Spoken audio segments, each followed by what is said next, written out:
Welcome back to the next lecture on statistical thermodynamics.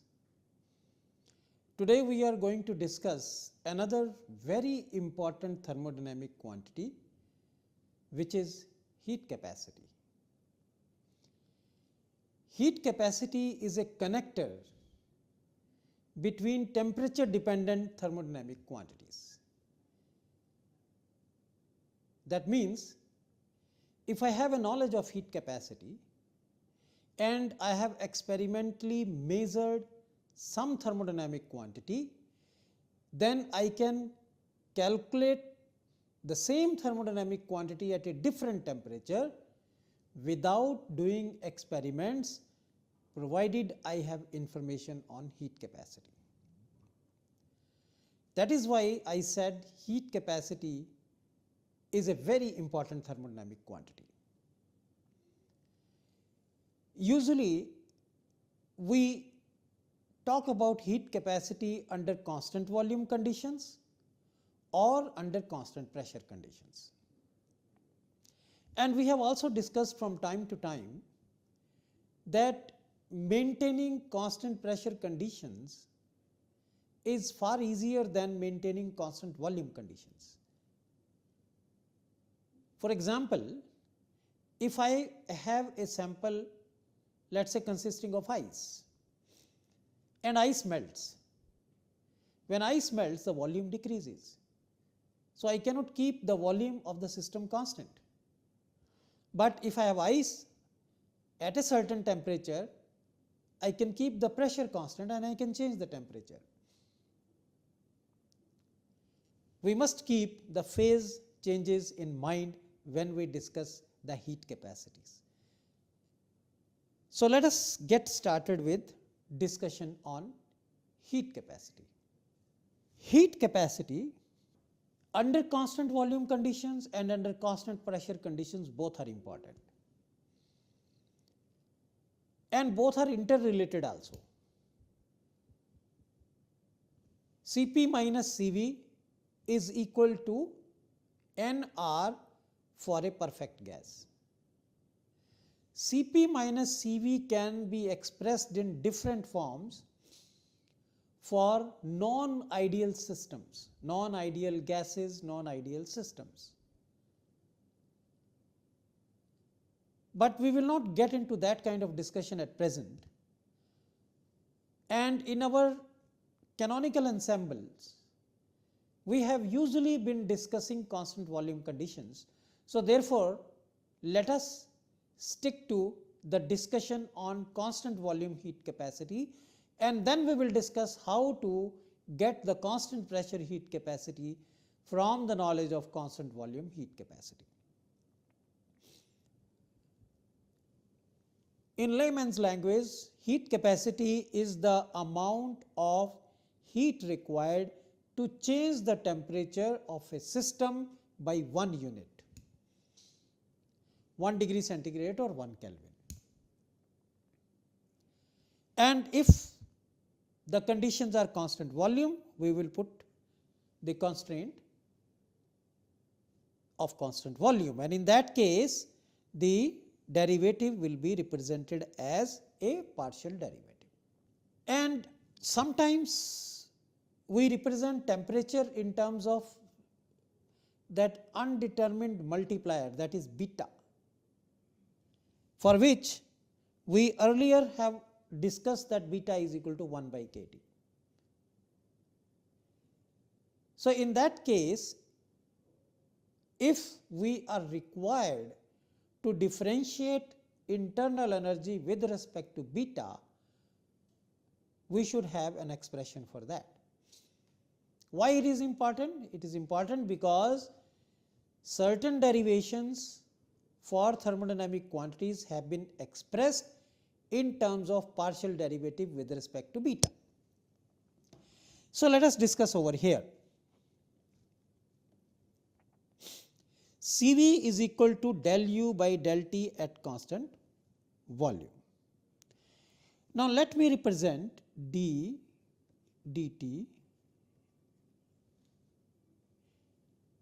I can write this as d beta dt d beta. Mathematically this is permitted, and we know beta is equal to 1 over kT. Therefore, d beta over dt is equal to minus 1 over kT square, right. Differentiation of 1 over kT, 1 over k is constant. So, t raised to power minus 1, derivative of t raised to the power minus 1 with respect to temperature is minus 1 over t square, kT square. This is the d beta by dt. And I can further write this as minus k over k square t square, and beta is 1 over kT, therefore, minus 1 minus k beta square.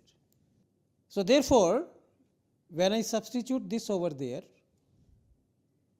what I get is I can write d dt as equal to minus k beta square into d beta. And I can make use of this now in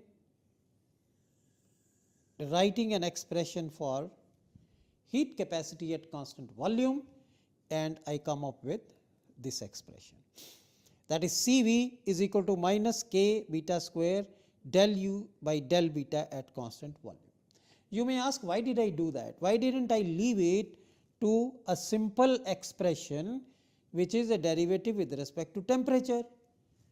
I already gave you the reasoning that some of the formulae have been derived in which you are required to take the derivative of certain quantity with respect to beta. So, therefore, in order to provide a simpler solution to those kind of issues, it is advisable then to use this expression for constant volume heat capacity. All right. Now, let us discuss a little more. We know that Cv can be expressed in terms of partial derivative of u with respect to temperature or partial derivative of u with respect to beta. Let me write another the second definition also here for our simplicity, that is Cv is del u del T at constant volume.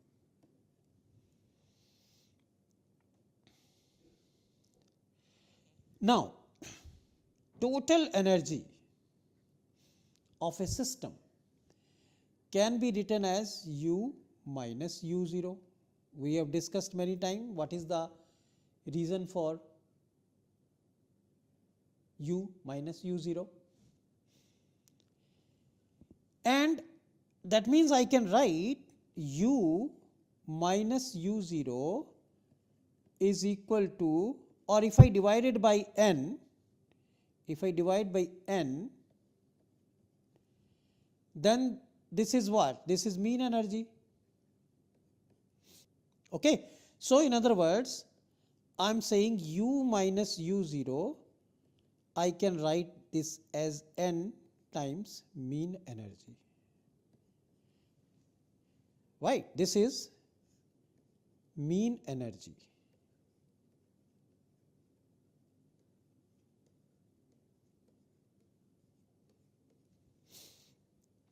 N is the total number of molecules or total number of atoms or particles in the system. Now, the temperature derivative of this or the derivative with respect to beta, which is also essentially temperature derivative, that means Cv, then Cv will be equal to partial derivative of, let us write del u by del T at constant volume, and derivative of u0, it is a constant number, it is 0. So, we do not care, this will be equal to n times del E del T at constant volume. Very simple derivation. So, now pay attention to what is written over here. CV for any mode where M here represents mode. What is this M? M can be translational mode, M can be rotational mode, M can be vibrational mode, M can be electronic mode, or whatever mode you can consider of. So, therefore, CV for a mode is equal to the total number of molecules into partial derivative of mean energy with respect to temperature at constant volume. And if you come across the expressions which involve beta, then it will be easier to use this alternate form of the derivative. Essentially, both are same. Once we have understood this, then we are all set to now evaluate different contributions which are translational, rotational, vibrational, or electronic. Okay, let us move ahead and see. So, what we have done is we have discussed this form where CVM is equal to total number of molecules into partial derivative of mean energy. The total number of molecules N is equal to number of moles into Avogadro constant. This is how we calculate total number of moles.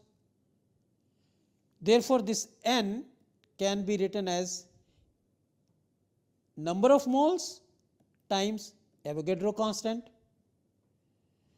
and same thing I can apply to the other form. Now, pay attention to this. This is the heat capacity at constant volume for a particular mode of motion. This is the heat capacity of actual size of a system. Actual size means for a given number of moles. Right? If I, for example, if I take 5 gram of something which has a molecular weight of 200, that means number of mole is 5 divided by 200. So, this CV represents heat capacity for actual size of the substance. I can change it to a property which is not dependent upon size of the system, that is molar properties. So, if I divide CV by N, I get molar constant volume, molar heat capacity for a particular mode, and now here that small n is gone because this is consumed on the left hand side. So, therefore, constant volume molar heat capacity is Na times partial derivative of mean energy with respect to temperature at constant volume. Now, the problem is simple. Once we know this formula, I only need to know the expressions for mean energies.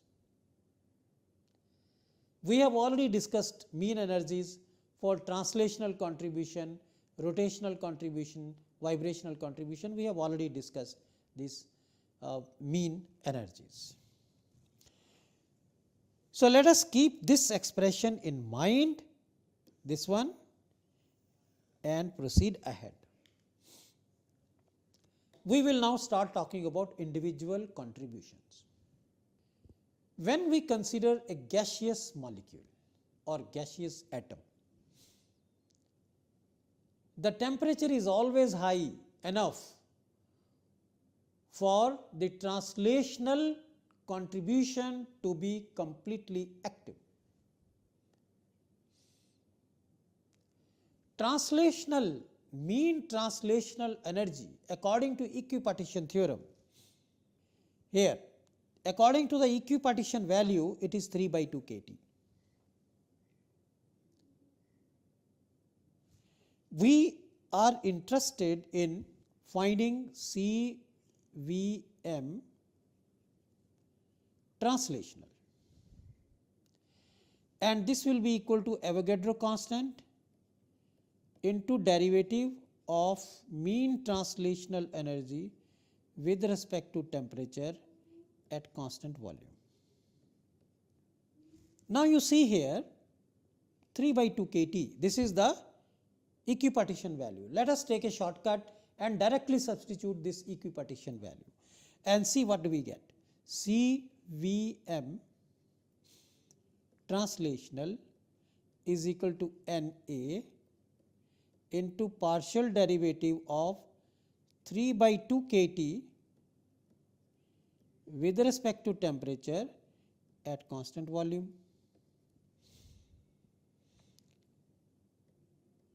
Three by 2 is constant, K is constant, and we have Na, and delta T that is 1. Partial derivative of temperature with respect to temperature is 1. And K times Na is R, 3 by 2 R.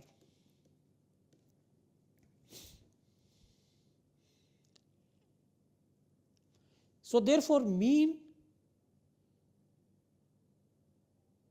translational energy which we used in this expression of heat capacity at constant volume 3 by 2 kT is the value that we remember from equipartition theorem. And we have already discussed that the mean translational energy, which is U minus U0 by N. Mean translational energy U minus U0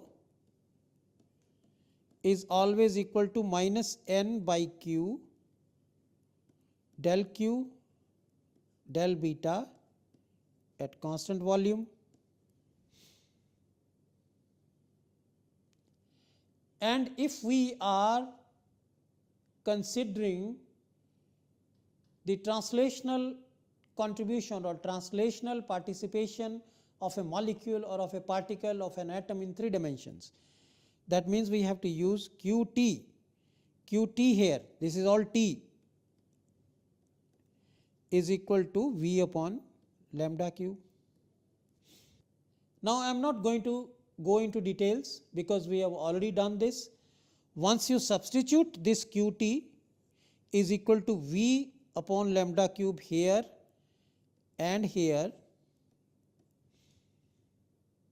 you will get that U minus U0 upon N will be equal to 3 by 2 kT. I am not doing it because we have already done in earlier lectures, and this is equal to the mean translational energy.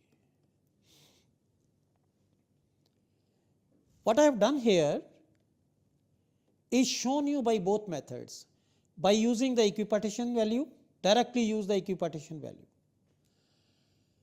And if you are asked not to use equipartition value but use the concepts that you developed in statistical thermodynamics, in that case that you will be going through this route, and by this route U minus U0 by N is equal to 1 over Qt into del Qt by delta beta at constant volume.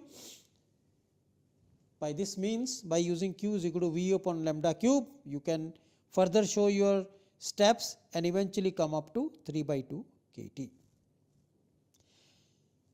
Now the derivative of this, which is done over here, is same as 3 by 2 K times Na, and this is equal to 3 by 2 R. Therefore, the mean translational energy for a molecule which is free to move in 3 dimensions is equal to 3 by 2 R. Keep in mind that the temperature is always high enough, provided, look at this comment, provided the gas is above its condensation temperature, then only the full translational contribution will be there. that value is equal to 3 by 2 R. So, I hope that this translational contribution to constant volume heat capacity is clear. Now, from the knowledge of CV, we can get CP. Let us have some discussion on this. We know that Cp minus Cv is equal to Nr. We have been studying from class 11 or 12 onwards. And if I divide throughout by N, I can write Cp molar minus Cv molar is equal to R. But remember that these two equations are only applicable to ideal gases.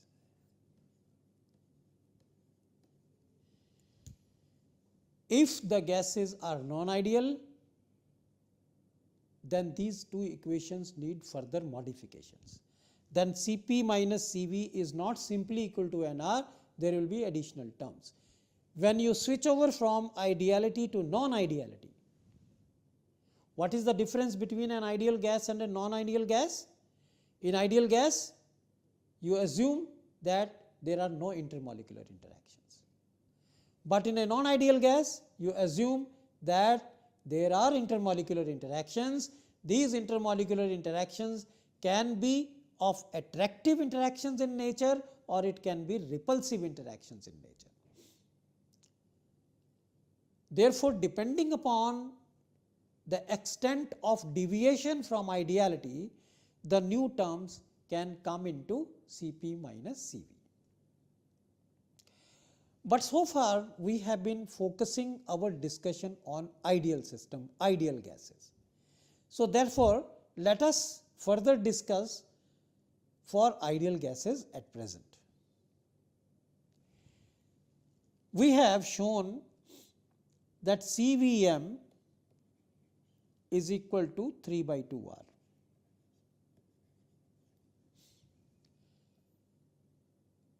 I am again and again emphasizing on the fact that I am writing the left hand side as a molar quantity, therefore, there is no need to include N on the right hand side. And I can use now CPM is equal to CVM plus R from this, and we already know it is 3 by 2 R plus R is equal to 5 by 2 R.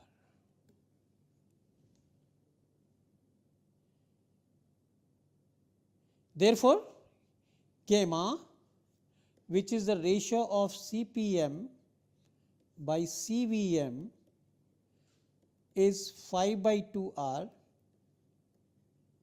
divided by 3 by 2 R.